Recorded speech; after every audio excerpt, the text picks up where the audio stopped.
Hey, this is Josh still again with another episode of Christian Soldier in a Postmodern World. So where we left off last time, pretty bleak. Just got out of the army very unexpectedly, honorably, but unexpectedly.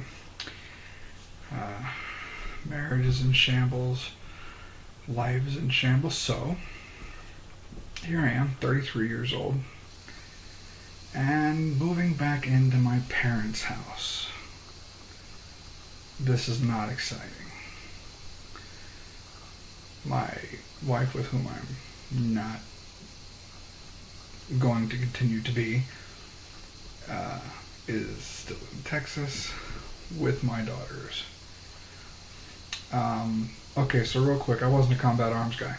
I was a medical laboratory technician. So if I ever had to pick up an M4, we had bigger problems than how well I shot it. I wasn't bad, but I wasn't good. It was just enough. So I didn't see any combat. So PTSD isn't really that much of an issue, except what I got from my ex-wife, of course, but those scars will heal eventually. So as a medical laboratory technician, I decided to apply for every job in the metro Atlanta area. North side, wasn't going to go south side because of some commutes I'm just not going to make every day. And I got thanks but no thanks from everybody. I briefly got a job putting together night vision goggle attachments at a factory in a warehouse somewhere, and absolutely hated it. I was there for like 2 weeks, and I got the job through a temp agency. I'm like, hey guys, I'll work this job as long as you need me to, but please find me something else. Well, they decided to tell the guys who ran the warehouse that I wanted to find something else. So they just said, you know what, we don't need him, send him home. So there I was, jobless. Again, took me 3 months to find that job. And, unemployment only lasts so long. Running out of money. Don't have a lot going on. My soon-to-be ex-wife and kids have now moved to Georgia, but they live with her mother, and so the whole process begins. This all is very bleak. I understand that. I'm not trying to be a downer, but you have to know where I was so that, when I get out and how I get out, that's a good story. So, I'm on unemployment and in the United States Army Reserves. I tried to see if I had any connections there. I followed up on one and it didn't work out.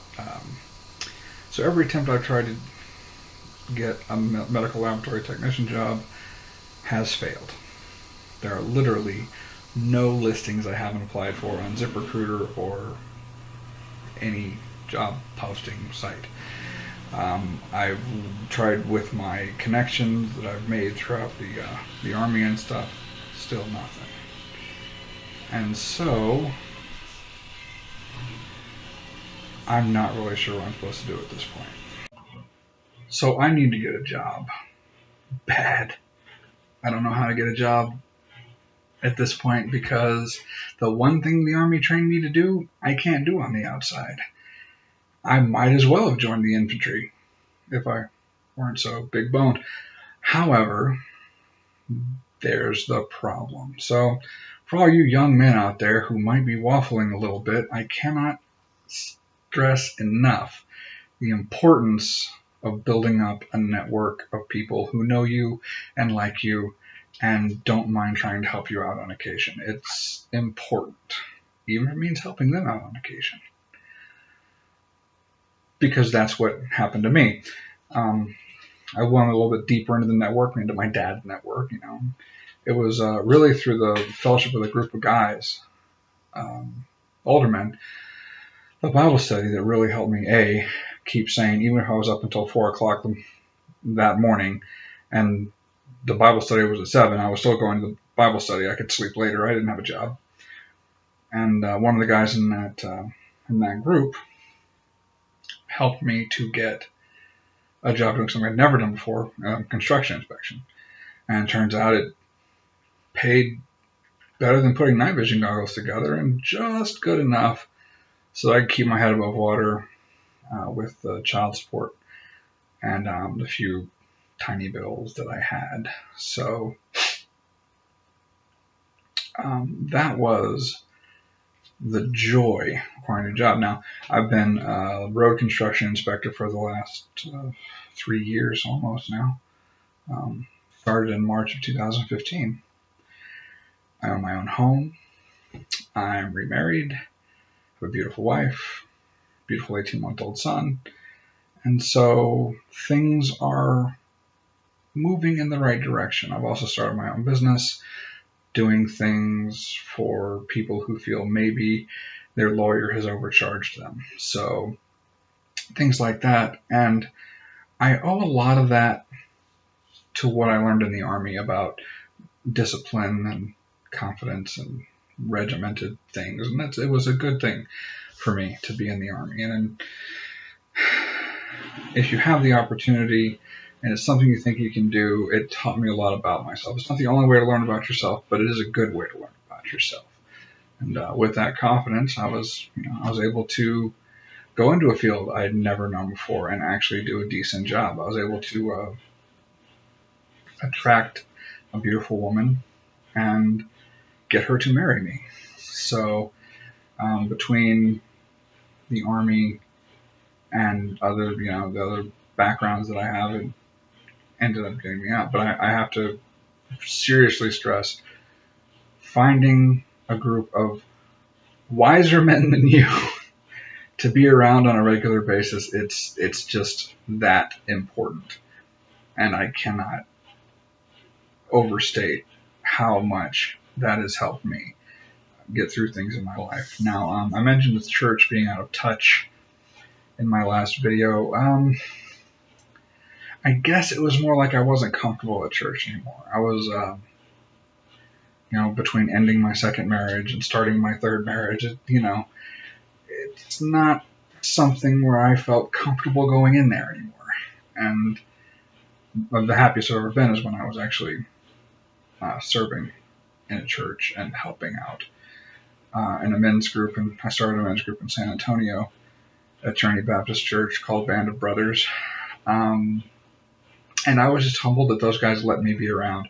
They were just so wise and had so much knowledge that just floored me. That I was just privileged to be a part of it. And even though I started it, I learned more than I ever taught. And so that's get you a group of male friends, preferably older if you can. They love having young guys around. They get a kick out of it. So highly recommend it. And then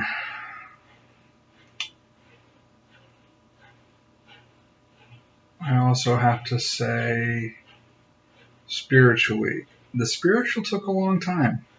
I'm not gonna lie. I'm not even completely out of those woods yet. What I can say is that while I never gave up on my faith, Jordan Peterson talks about Cain and what his real issue was. Is he wanted revenge on God. And quite frankly, I prayed really hard not to get out of the Army under the circumstances that I did. I was 2 signatures away from being a counterintelligence special agent. I'm pretty sure my clearance is still active for a couple more months, honestly. So I have a TSSCI, and then they just kind of, bye. And so that's not to say I'm bragging. It's really just jumping through a lot of hoops and having a reason to get one. And that reason was I was applying to be a counterintelligence special agent. So there we were. But then, despite my hardest efforts, hardest praying. I did everything I possibly could and ended up getting ETSing without wanting to. Now, I'm sure there's plenty of things other things maybe you could have, if you say something in the comments about what I could have done. I did everything I could. The hospital commander wouldn't see me, and when I contacted my state representative, that went nowhere. When I contacted IG, that went nowhere. So, long story short, I loved being a soldier. I loved the camaraderie. I loved the structure, the discipline, things like that. And I want to be more of a soldier. Now, I got injured when I was in AIT. I have 2 herniated discs in my lower back. Plus, I suffer from gout, so I'm probably going to get out of the Army anyway. But with the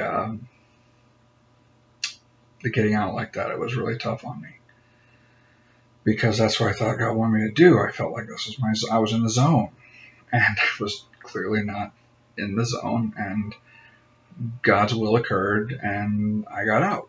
Now, yeah, any number of things could have happened to keep me in, and God could have arranged those things, and since He didn't, it was God's will that I not be in the Army anymore. I am just now coming to terms with that. And so I say, hey, God, I want revenge on God. I was very angry at Him for that. And my second divorce probably has a lot to do with that. I was not happy in that marriage anyway.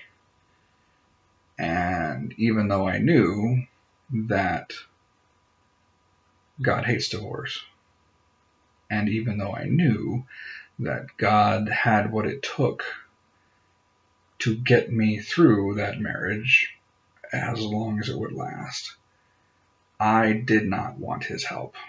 In fact, I was so angry at Him for letting me get out of the Army that I'm like, you know what? I don't even care about her. I'm just going to divorce her. I'm done. I'm done. Now, I had reasons for that. But everything in the church these days says stay married no matter what, unless they cheat on you. So there we were. And those kinds of issues were really like deep core pain issues. And one of the things that helped me get through, is helping me get through more and more, is there's this guy named Mike Daniel, Zoe Code. I'll try and put that in the description of this video, but the way he expressed God's grace, there's nothing new under the sun, but the way he expressed it was such that it just deeply spoke to me on a really personal level and a really intense level. And that grace it wasn't earned. There was nothing to earn about it, but it wasn't cheap either. It comes with the caveat, if you will. Well, now that you are a blameless child of God, act accordingly. Not just you're a blameless child of God no matter what you do. It's you're a blameless child of God, act like it. And that was just a much more intense and challenging way of putting it than I'd really ever heard.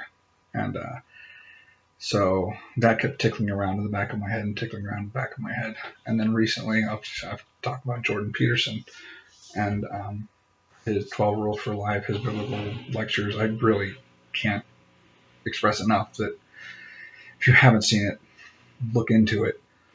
If you have any kind of identity politics thing going on, you might want to skip it. You're probably not going to enjoy it. But if you tend to lean a little bit more center right, then he's definitely got a lot of good things to say. And so it's really the melding of these two that's really lifting me out of this. My business is struggling. I'm not good at marketing, and I've hired a guy to do marketing for me, and we're still in the process of kind of getting up speed. And so I'm clearly not that good at running a business, or at least not from the marketing side. When I get a client, I work my tail off for them, and I do everything I can. But I have not found a good pipeline for clients, and it's been about 2 years. I'm not quitting. I'm just being honest. I've had one paying client and about 6 other clients that I was just too nice to. I didn't charge them, and that was my bad. So I'm still making progress. So progress is good. Yeah, it's small incremental progress. I would like it to move faster, though. That being said, what's really started lifting me out of this whole thing is a combination of Jordan Peterson's recommendations for how to live well, and coupled with Mike Daniels' thoughts on grace. And so I'm going to go a little bit deeper into that in episode 3.